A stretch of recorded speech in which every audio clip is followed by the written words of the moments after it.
আমরা একটু রিক্যাপ করব আগামীতে গত ক্লাসেগুলো, যখন আমরা একটু এগুলো দেখব খুব সহজে সুন্দর করে।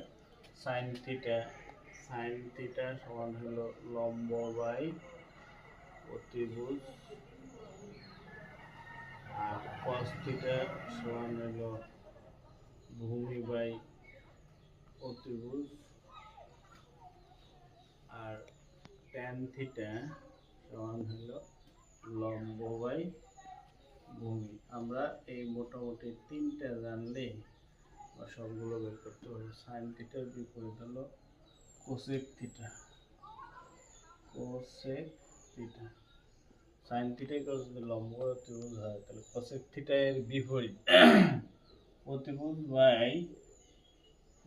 বাই লম্ব, আর কস থিটা এর বিপরীত হচ্ছে সেক থিটা।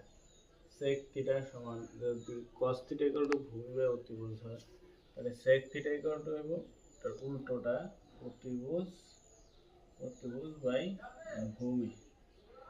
আর ট্যান থিটা এর বিপরীত হলো কট theta. Tan theta equal to লম্ব বাই ভূমি হলে কট থিটা এর বিপরীত ভূমি বাই লম্ব। আমরা খুব সহজেই বাকি বাহুভেদে এই সাইন থিটা কস থিটা কি অনুপাতে বিভক্ত হয় সেটা দেখব। ধন্যবাদ। আমার এই ভিডিওটি পছন্দ হলে লাইক করবেন, শেয়ার করবেন এবং সাবস্ক্রাইব করবেন।